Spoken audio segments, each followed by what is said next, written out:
Everybody, my name is Arin Williams, and I am a software product builder, product manager. Just have a little bit of a conversation with my guest, Crissy Sitjar, and we'll talk to her in a second to get her background to figure out a concept of mine, a product concept of mine, and to hopefully validate this in the market. But I want to talk to professionals who can help me out. This is a product that's around women's health, so I think it would behoove me to talk to some of the experts. So with that, this conversation is going to start with Crissy Sitjar. Crissy is a doctor of nursing practice, board certified family nurse practitioner with a women's health specialization, a board diplomat in anti-aging and regenerative medicine, and she practices at Comprehensive Community Health Center in Glendale, California. Her focus areas are preventative care, prenatal and postpartum care, gynecologic health, and reproductive and family planning. Crissy, thank you so much for joining. Tell us a little bit about yourself, please. And if I didn't do your intro any justice, please feel free to correct me there.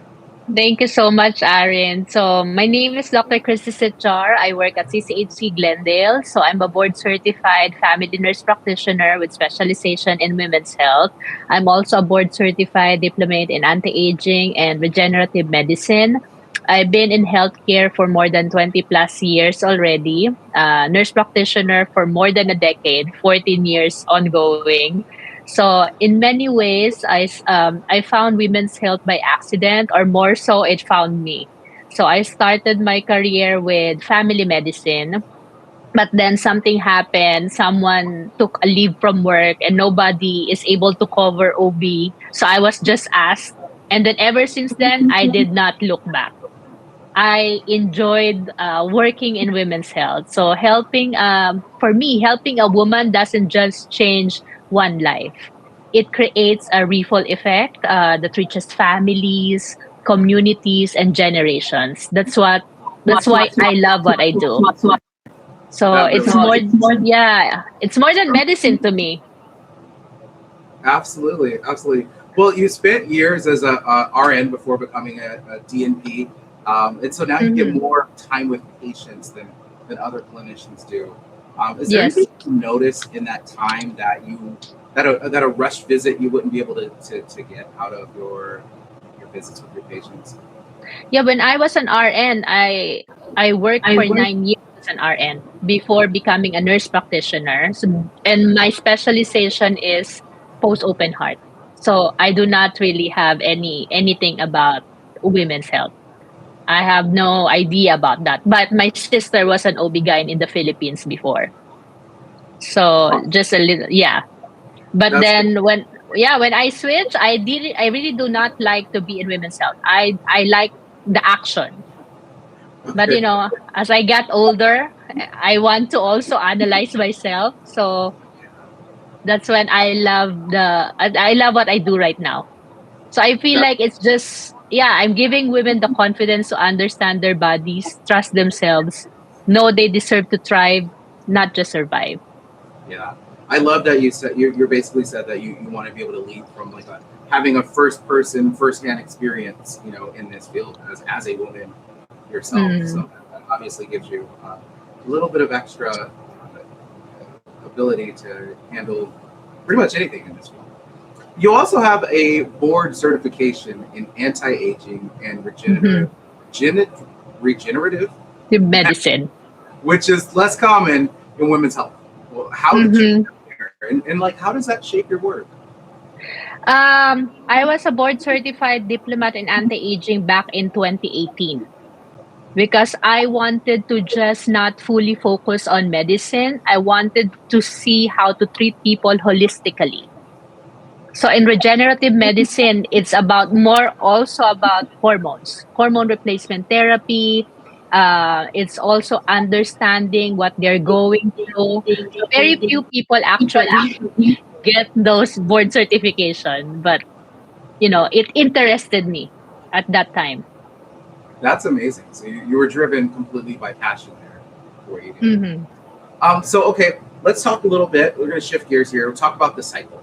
It's the cycle is kind of if you're not a woman, it's kind of mystery to many of us. But I want to tap in there and help our audience gain a little bit, a little bit, a little bit, a little bit, a little bit, a little bit, a little bit, a little bit. But let's give everyone a shared foundation. Can you walk us through what's actually happening across a typical cycle, just in plain English, for a partner that has no medical background that could sort of follow what you're talking about? Okay, when I'm educating my patients, I always tell them you'd have to think about it like changing seasons. So in the first part of the cycle, think about it as spring. You know, women are blooming, hormones are rising, so energy always increases on that first part of the cycle. So that's when women feel more motivated, they feel more focused, and they feel very optimistic.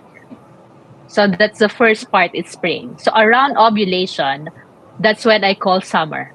That's when women are in heat, they're on fire. So that's also the best time, nature is saying the best time for pregnancy because women feel stronger, they're more confident, connected, they have higher sex drive.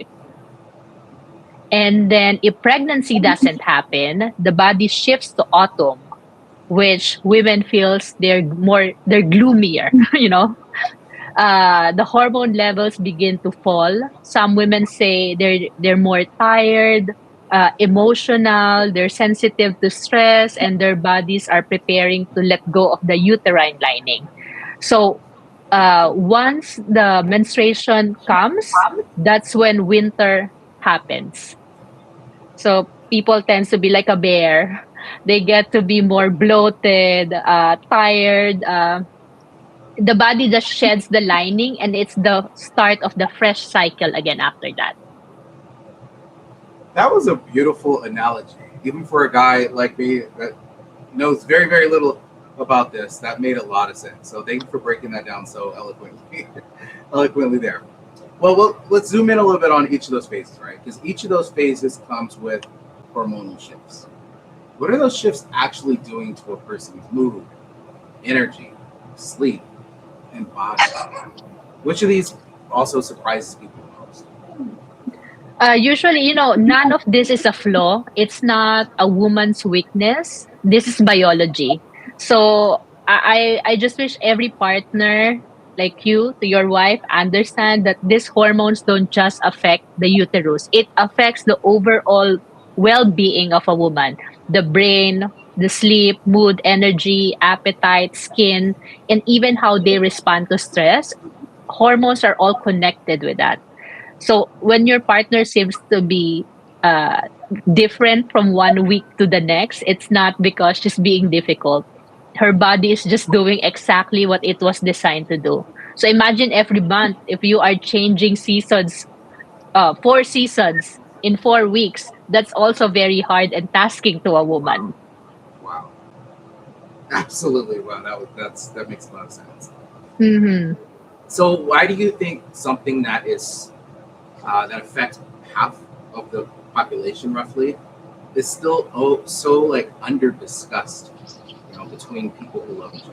Why don't husbands and wives talk about this more? Or why don't significant others kind of talk about this more? Because sometimes it's also judgment.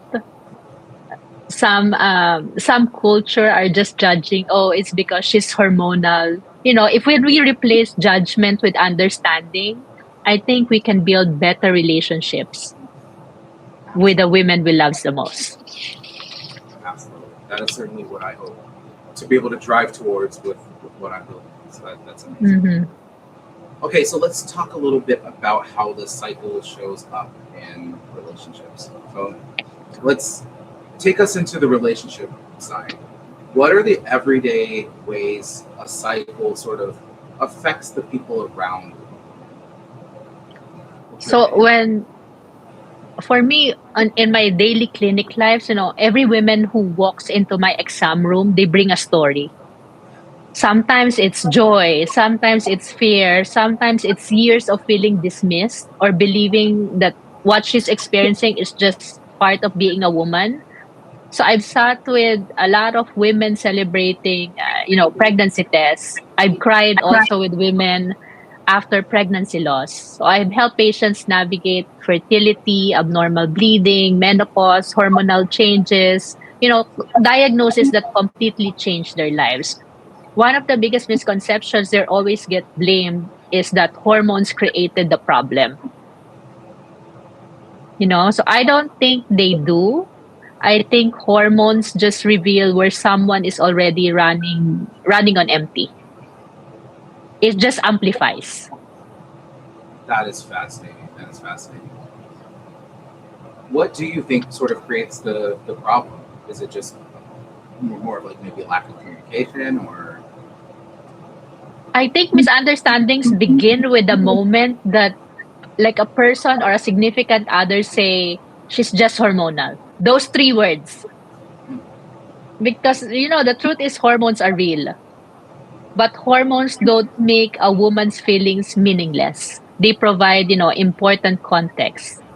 Instead of asking, what's wrong with you? We should be asking, what might she be going through? The simple shift from judgment to curiosity, it can really transform relationship. I've seen that with a lot of my patients. Sometimes some patients doesn't even, they come to me. Sometimes they don't need anything from me. They just want someone to listen and validate that what they're feeling is real.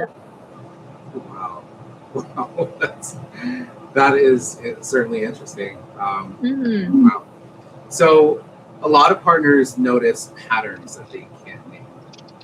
They feel something shift, but they don't understand. What would you want that partner to know? Maybe the guy, the significant other in the situation. I think for partners, they don't need to blame the woman for being hormonal. They need to understand that women are human.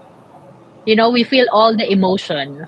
So sometimes a woman doesn't really need to hear or to have someone to tell them that they are the problem or they need someone to fix them. They just really need to hear that I'm here, I believe you, tell me what you're experiencing.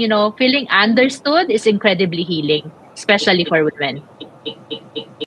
Well, then what about the women though that they have this like, am I really feeling this? Like, they're kind of questioning if what they're experiencing is real. Like, what do you say to them? Yeah, sometimes the truth is I always tell them hormones are absolutely influencing how you feel. They can affect everything on you, but hormones don't erase the validity of those feelings. So if a woman says she's struggling, she's not asking me or asking someone to debate whether it's hormones. Sometimes she's just really asking for you to understand what she's experiencing is real for her. So I've learned, over the years also I've learned that people don't always remember exactly what I tell them. They just remember how you made them feel. Ouch, absolutely, sure. That's a Mhm. great way to describe it. Um, so let's think more about sort of this the support network. So much advice here stops at like the romantic partner, the husband, right? But a woman is surrounded by friends, family, roommates, coworkers.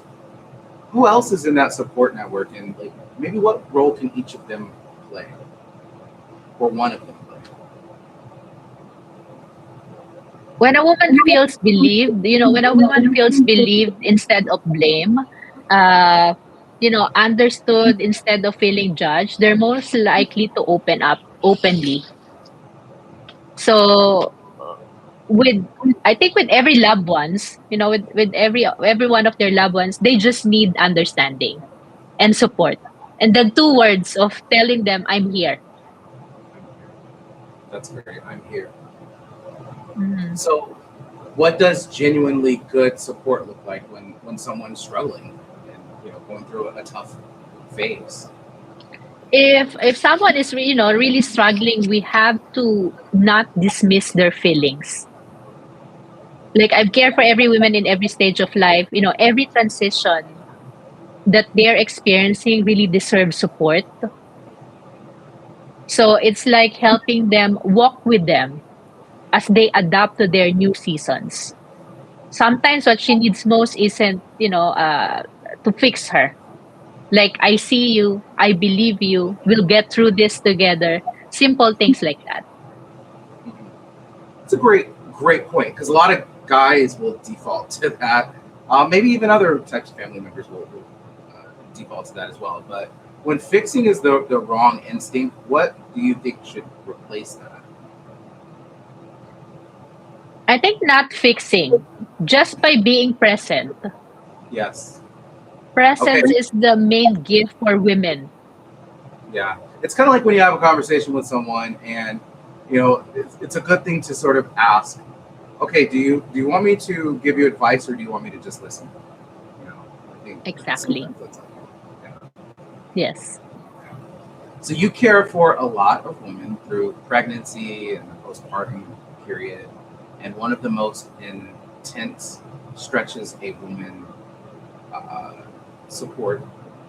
Sorry, one of the most intense stretches a support network ever faces.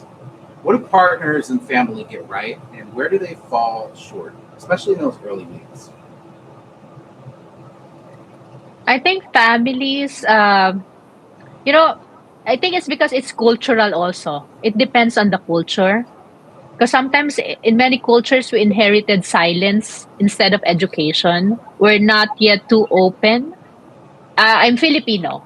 So for us, topics like period, infertility, menopause, sexual health, it's rarely discussed. Now that I'm serving also here in Glendale, mostly Armenian, they're also most likely like traditional. Sure. They're not yet too liberated as well. So many women are believing, exhaustion were just simply part of being a woman. So I think when we change, our mindset, instead of silencing those little things and then changing it to educating them more, would be a good way. That's great.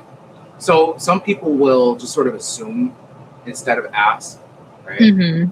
What do Yes. you think could be some advice to sort of help somebody ask well, do a better job of asking to understand how can I be there for you? How can I support you in this situation? I think firstly is to have a willingness, being willing to listen. Sometimes they don't need advice. They just need someone to vent out. Yeah, and to listen. Once a woman understands her body, she stops blaming herself. She starts advocating for herself. And that thing that leads you to that conversation, it can encourage open conversations. It can also break generational cycles that she will pass on to the her daughters, or that they will have more open communication in the family. That would be beautiful, beautiful. Yeah, I think there are so many communities that just don't have that, as you described, right. And that makes a lot of sense. And so to be able to sort of create a new healthy tradition and pass that down would be really wonderful. So Mhm. let's think about the hormonal arc beyond the monthly cycle. Your regenerative medicine background means you think about hormones across a whole life, not just monthly. Mhm. So for a partner who has never heard the word, what is perimenopause and why does it matter to a relationship? Okay, perimenopause and menopause aren't just about hormones. So menopause is having no periods for the whole 12 months or 1 year. That's when we consider a woman menopause already. But perimenopause can happen on their 30s to 40s. There's also what we call a premature ovarian syndrome, which can happen even at their 20s, that their ovaries just stop functioning and they automatically goes to menopause. So sometimes these women, adapting to the new changes, they have to understand that mood swings is the number one thing. They have to really be gentle with their partners, with their moms, with their siblings or someone undergoing through this, because perimenopause is not something to just neglect. The hot flashes, the mood swings, the irregular periods. It's a long. It's I always tell my patient it's like a bridge. Your destination is menopause, and then perimenopause is the bridge going there. Yeah, that makes sense. So it sounds like in what you described just now, family members need to have just much more patience, try to develop some understanding, some sympathy for women, some empathy for what our loved ones with perimenopause Mhm. are going I'm not a big fan of, many people might criticize me, but I'm not a big fan of hormone replacement therapy right away. I would like to have women be on non-hormonal first before going to hormonal hormonal replacement therapy. through. So the transition into menopause, once you cross the bridge you were talking about, can Mhm. stretch over years and reshape mood, intimacy, and identity. What, in your experience from your conversations with different patients over the years, can you recall that couples tend to be the most unprepared for in this transition on this bridge to menopause, if you will? A lot of my patients that bring their partners, the most common concern is they said it's like being married to a different person. So I think acceptance, also loving that person undergoing through the changes in every version of what they're going through is very important, because it's not their fault. It's not their fault. We really go through that. It's just how we navigate going through the menopause. And menopause is not a bad thing. It's just, how do you call that? It's just another cycle of life. Yeah. So, well, how is supporting someone through this different from supporting them through a monthly cycle?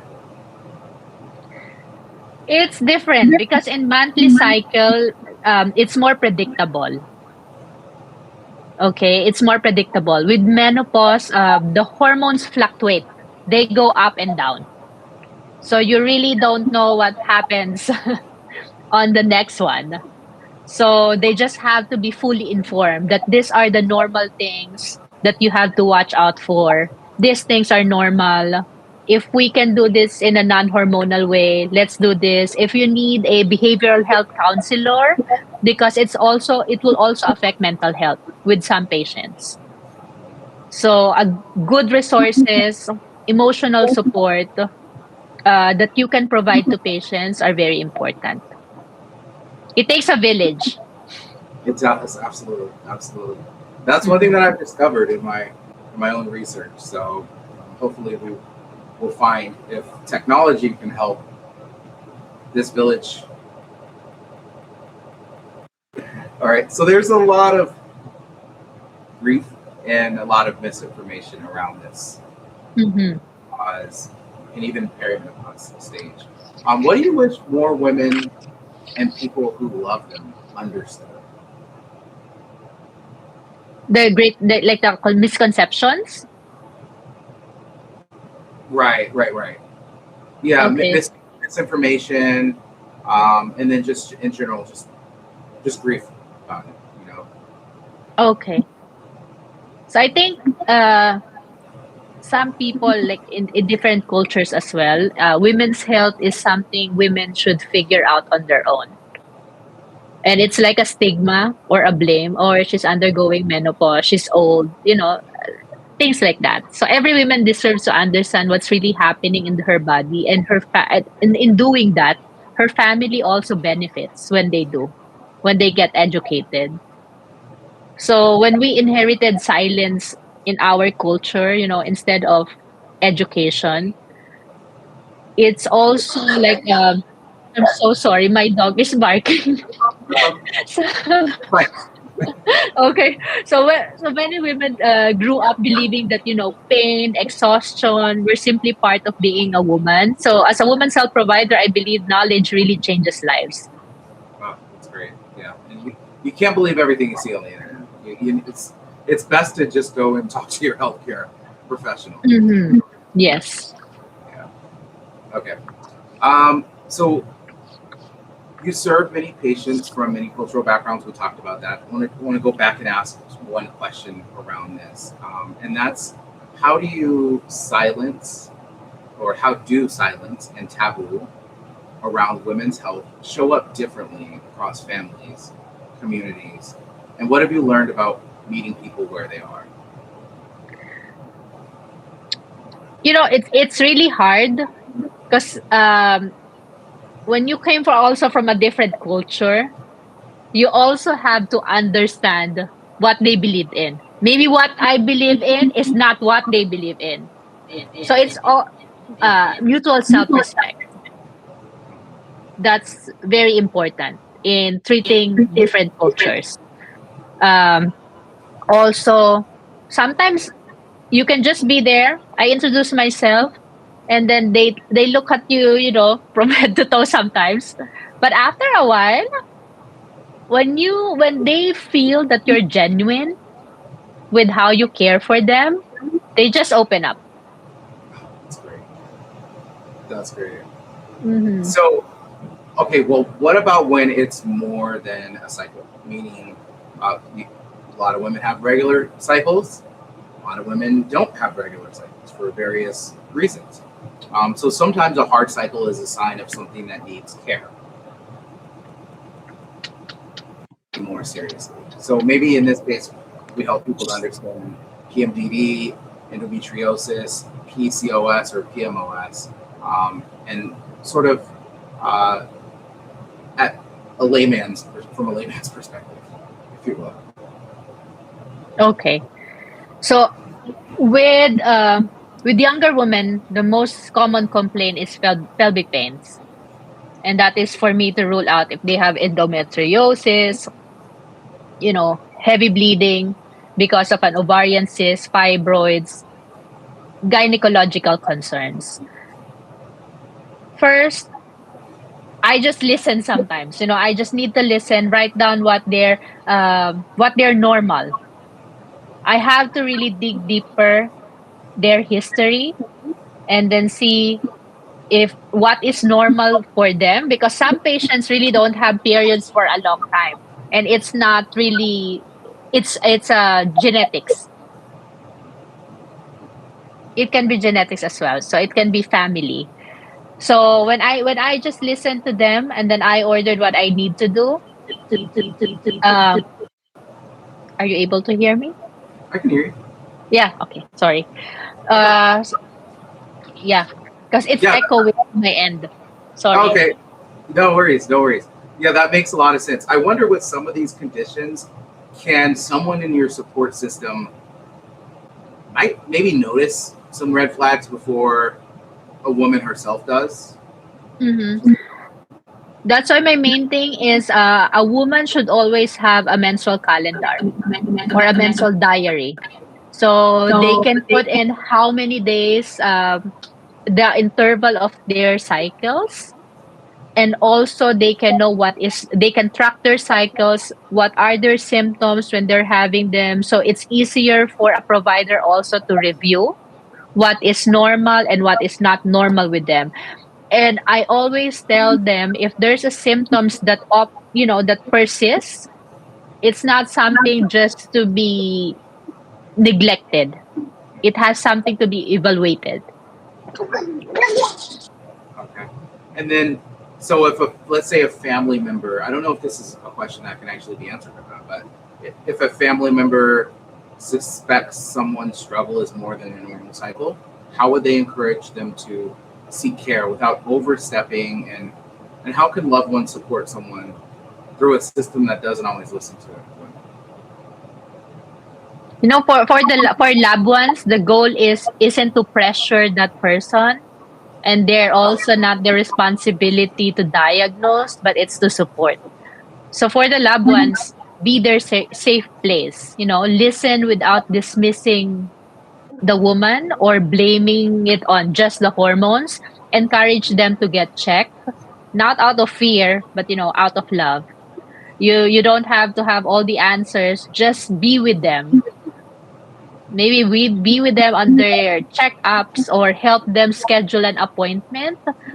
Uh, Also, the number one thing that I always tell them is you have to see uh, if something is not normal, like you're soaking a pad within 1 hour, you're bleeding, having irregular bleeding, or you're bleeding after a menopause, your cycles become irregular all of a sudden, and a persistent pelvic pain. So those are signs of a medical evaluation and just doesn't need reassurance that it will pass. Go ahead and schedule an appointment right away. Interesting. Okay, that's great advice. How about diet and exercise? Do you have an opinion on how those might affect a woman in either her monthly cycle or just throughout the various stages of life, or maybe both? Definitely. Nutrition and movements is the number one thing for longevity as well. So every woman should know how to take care of their bodies. I'm turning 43. So I'm an advocate for healthy living because it will show as you age. You know, Absolutely. balanced diet, nutrition, exercise. Even exercising is not just about intensity. It needs to be consistency, and every woman should have the right to have time for themselves because it will help their hormones normalize. Yeah, those are Sometimes great. Yeah, yeah, no, go ahead. sometimes they don't even need a prescription, but a lifestyle change is the main thing that they need to do to balance their hormones out. That makes a lot of sense. So, do you see family and friends being a meaningful part of contributing to this woman's wellness, if you will? Of course. They're the number one people that can give stress to a woman. Partners. Absolutely, sure. So, I can attest to that. as what they say, a happy wife makes a happy life, right? So depending on the woman's mood as well, the partners are the main thing that can really help them transition to this new season. That's great. Another great nugget from you. I appreciate that. Okay, so we're going to bring the plane in for a little bit of a landing here. Almost. We're almost there. But let's talk about some practical takeaways. So, if a partner is watching this and wants to do one thing differently, just one, starting this week, what should it be in order to better support a woman? So my biggest takeaway is don't wait until something is wrong to start caring. Wow, You have to really see your woman as your woman. that's great. That's great.